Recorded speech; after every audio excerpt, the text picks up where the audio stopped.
नाजरीन समीन अस्सलाम वालेकुम वरहमतुल्लाहि वबरकातुहू। आज हम आपके लिए एक बहुत ही दिलचस्प मौजू पर वीडियो लेकर आए हैं।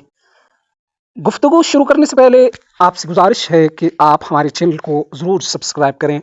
हम हर वीडियो बड़े मुदल्लल और आम वीडियो आपके लिए लेकर आते हैं, तो इस चैनल को लाजमी सब्सक्राइब करें। वीडियो अच्छी लगे तो उसको लाइक करें और शेयर भी करें।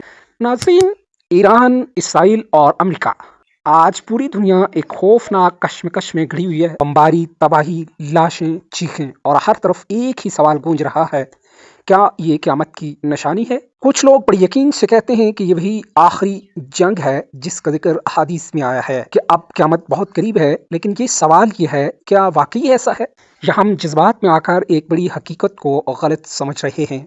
नबी करीम सल्लल्लाहु अलैहि वसल्लम ने क़यामत की जो निशानियाँ बयान फरमाई हैं, इनमें एक निशानी ये भी है कि आखिरी ज़माने में कत्ल गारत आम होगा। इंसान की जान सस्ती हो जाएगी। कातिल को पता नहीं होगा कि वो क्यों कत्ल कर रहा है और मकतूल को मालूम नहीं होगा कि इसे क्यों मारा जा रहा है। आज जो कुछ हम देख रहे हैं वो इन्हीं निशानियों की झलक ज़रूर है। दुनिया वाकई फितनों की लपेट में आ चुकी है और ये हकीकत है जिससे इनकार नहीं किया जा सकता। लेकिन यहाँ एक बहुत बड़ी गलतफहमी पैदा हो रही है।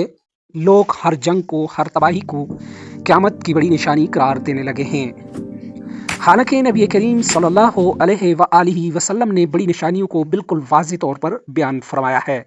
आप सल्लल्लाहु अलैहि वसल्लम के फरामीन के मफ़हूम के मुताबिक जब तक इमाम महदी का ज़हूर न हो, दज्जाल नहीं निकलता, हज़रत ईसा अलैहिस्सलाम आसमान से नाज़िल न हो, इस वक्त तक किसी बड़ी अलामत को क़यामत की निशानी करार नहीं दिया जा सकता। क्या ये सब कुछ हो रहा है? नहीं। तो फिर हम किस बुनियाद पर ये कह रहे हैं कि मौजूदा जंग क़यामत की आखिरी निशानी है? याद रखें, अहादीस में एक अजीम जंग का जिक्र ज़रूर मिलता है, लेकिन कहीं भी ये नहीं कहा गया कि वो ईरान, इसराइल या अमेरिका के दरमियान होगी। ना ही किसी ख़ास मौजूदा जंग को इस पर फिट किया गया है। ये सिर्फ अंदाजे हैं और दीन अंदाजों पर नहीं चलता, दलील पर चलता है। तारीख को उठा कर देख लें, ऐसी जंगें पहले भी आ चुकी हैं। जिस तरह पहली आलमी जंग, दूसरी आलमी जंग, लाखों नहीं बल्कि उन जंगों में करोड़ों लोग मारे गए। तब भी इन लोगों ने कहा था कि क़यामत आ गई ही है, दुनिया ख़त्म हो जाएगी, कुछ भी बाकी नहीं रहेगा। लेकिन क़यामत नहीं आई। इसलिए उलमा हमेशा कहते हैं कि क़यामत की निशानियों के मामले में जल्दबाजी न करें, हर वाक़ये को इस पर चिस्पा न किया जाए। तो साफ और वाज़ेह बात यह है, ईरान, इसराइल और अमेरिका की मौजूदा जंग को क़यामत की बड़ी निशानी कहना दुरुस्त नहीं है।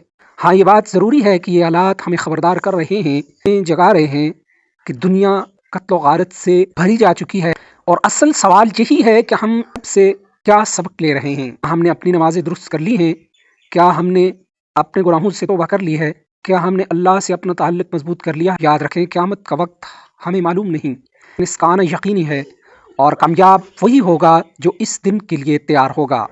अल्लाह ताला हमें सही समझ अता फरमाए, फितनों से महफूज रखे और हमें अपनी इस्लाह की तौफीक अता फरमाए। आमीन। अगर आप चैनल पर नए हैं तो हमारे चैनल को सब्सक्राइब लाजमी फरमाइए और वीडियो को लाइक शेयर ज़रूर कीजिए ताकि लोगों तक हक बात पहुँच सके। अगली वीडियो तक हमें इजाज़त दीजिए। अल्लाह हाफ़िज़।